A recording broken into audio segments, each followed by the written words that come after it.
LiAngelo and LaMelo Ball have signed with Lonzo's agent and have thus forfeited their high school and collegiate eligibility, the father of the three, LeVar Ball, told ESPN on Thursday. That puts an official end to the possibility of LaMelo playing college ball, something that seemed unlikely after LaMelo was pulled out of Chino Hills earlier this year. "I want them to go somewhere where they will play them together on the court at the same time," LeVar told ESPN. "The priority is for the boys to play on the same team. It's unclear where the pair will end up, but it will be interesting to see what level of basketball they end up playing at." LiAngelo would likely have been somewhere at the end of UCLA's rotation had he played this season. He's a stocky, 6'5" shooter whose best position may be as a stretch four, while LaMelo is a young 16-year-old that is still growing into his body. Put another way, the best clubs in Europe, Real Madrid, Fenerbahce, Olympiacos, CSKA Moscow, etc. are not going to be clamoring to sign the duo. Sean Miller updated the status of Rawle Alkins on Thursday, saying that the star wing could make his first appearance for the Wildcats this weekend when they take on Alabama in the McKale Center. "How much he plays, that remains to be seen," Miller said. "He's 100% healthy, but is he going to be 100% the quality of player that he'll eventually become? No, because he's missed so much time. Out of the 10+ weeks that Rawle has been out, he was non-weight-bearing for about 6 of those weeks. Forget basketball, he wasn't even able to run. But over the last month he's been able to do that, and now that he's able to practice, it'll come back quickly." Alkins averaged 10.9 points for the Wildcats last season. He will provide them with another perimeter scorer as well as a bigger, stronger presence on the wing. We discussed Alkins' potential impact on Friday morning's podcast, and how it could open up a door for Arizona to play small. A couple of guests joined Rob Doster today. First, it's CJ Moore, a writer for The Athletic that co-wrote a book on Kansas basketball and the Big 12 title streak, joins me to talk, what else, Kansas hoops. They go through what ailed the Jayhawks in their loss to Washington, and drop the hottest takes on Wichita State, Villanova, Gonzaga and Arizona. Then Reags from the Fundamentally Sound podcast joins the program to talk weekend betting lines, his favorite picks and a preview of the weekend's hoops. To purchase the book CJ wrote with Jason King, you can go here. Note lines are not posted for Saturday or Sunday games as of publication. Spreads referenced are via KenPalm.com. Number 16 Arizona State at number 2 Kansas 13, Sun.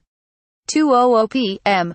After a disastrous performance against Washington and Kansas City, the Jayhawks will look to get back on track against an Arizona State team that will be coming off of a Friday night game against St. John's. What's intriguing about this matchup is the number of talented guards that are going to be on the floor at the same time.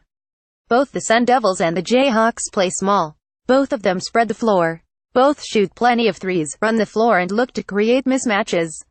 If you like up-tempo basketball with shooters galore, guards allowed to show off their arsenal, and teams that don't mind jacking up threes, this is a game for you. Prediction: 13 points is a lot of points.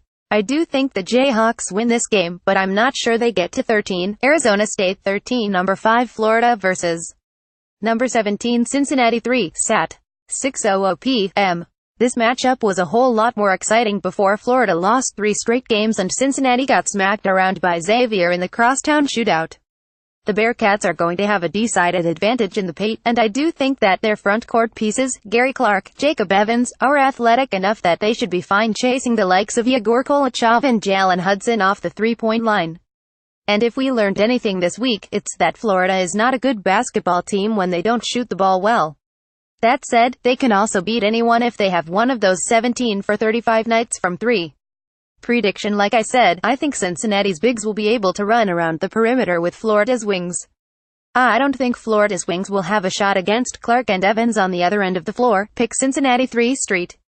Johns 1 at number 16 Arizona State, Fry. 8:00 p.m. Oklahoma vs. number 25 USC 2, Fry. 10:30 p.m. Number 22 Nevada vs. number 20 TCU 2, Fry. 100 m. In what feels like the 27th Hall of Fame Classic that has been held in the first month of the season, there will be a triple header on Friday night featuring 6 teams that all have a shot at getting to the NCAA tournament. And believe it or not, the best game of the night might end up being the nightcap with Nevada taking on TCU. The Wolfpack could really use a non-conference win like this, particularly after they blew a game at Texas Tech during the week. But despite how good the Martin twins, I'm not going to pretend to know the difference in Jordan Caroline have been. TCU is a disciplined, well-coached and good team that will not beat themselves. Oklahoma and USC will be a terrific gauge game for the Sooners, who have looked pretty good through the early part of the season, but have been totally reliant on the insane play of Trae Young. USC has top 10 talent but happens to be coming off of a pair of double-digit losses to Texas A&M and SMU, respectively. St. John's taking on Arizona State will be another matchup of terrific backcourts. Keep an eye on the status of Marcus Lovett.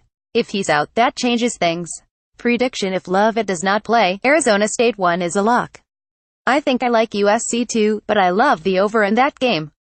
And in the nightcap, it'll be on TCU too, as Jamie Dixon gets the job done against Eric Musselman. What else is there to watch? Alabama at Arizona 7, Sat 10:00 p.m. Arizona gets a shot at beating their third straight potential NCAA tournament team at home against Alabama and Colin Sexton. I think Alabama spreads Arizona out, and if we've learned anything about Arizona, it's that they struggle versus small ball. Pick Arizona 7, number 12 Gonzaga 10 at Washington, Sun. 8:00 p.m. Washington's win at Syracuse felt fluky and Gonzaga got embarrassed by Villanova flying to the other side of the country. This feels like a game where things return to the norm. Pick Gonzaga 10, number 14 Minnesota at Arkansas 2, Sat. 6:45 p.m. The Razorbacks are favored in this one, but Minnesota should have an advantage in the paint and are coming off of a loss on Wednesday at Nebraska. We'll see if Minnesota can shake off this slow start. The rest of the weekend's action: UCLA at Michigan, Sat. 12:00 p.m. Marquette at Wisconsin, Sat.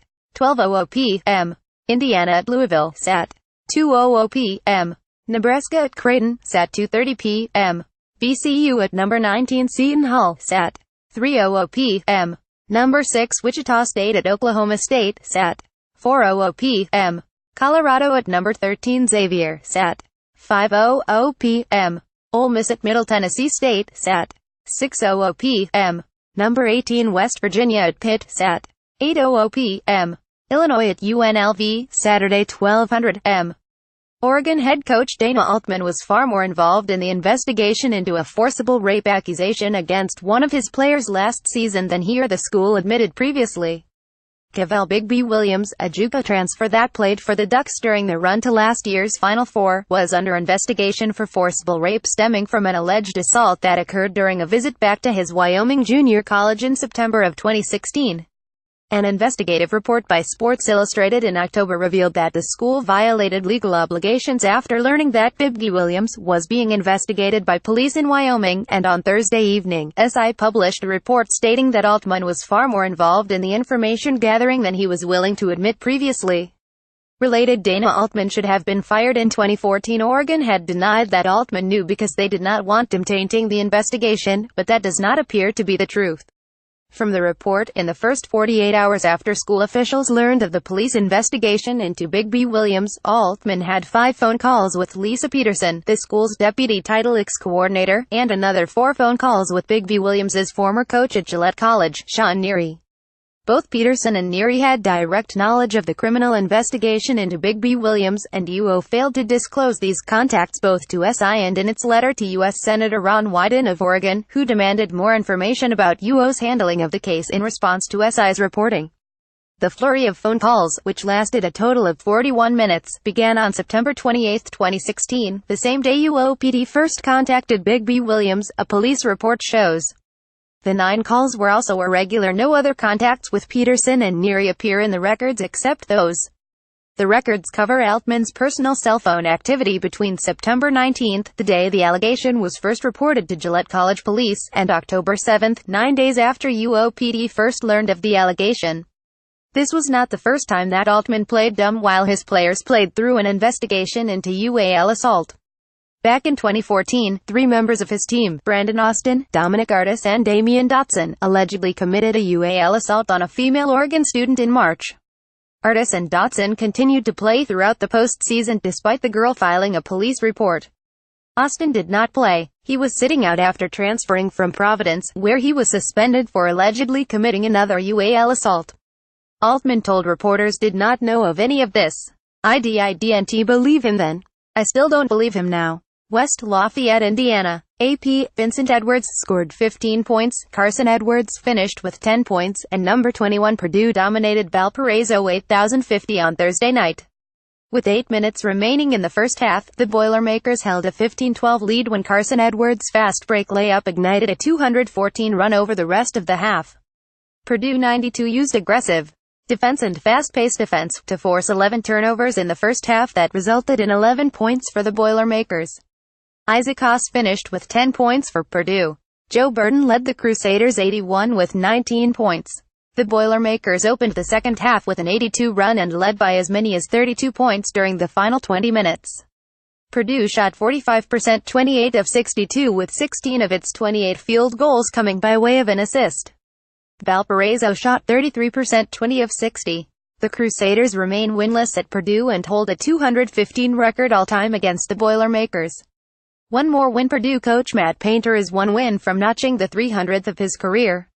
The Purdue alum will have an opportunity this weekend to get the milestone win at home inside Mackey Arena, where the Boilermakers have won 13 straight games. Big picture: the Boilermakers took care of each of their early Big Ten Conference opponents last week. Purdue has 4 more non-conference opponents before continuing Big Ten play, including a matchup with Butler in the annual Crossroads Classic at Bankers Life Fieldhouse in Indianapolis on December 16th. Up next, Purdue hosts IUPUI on Sunday.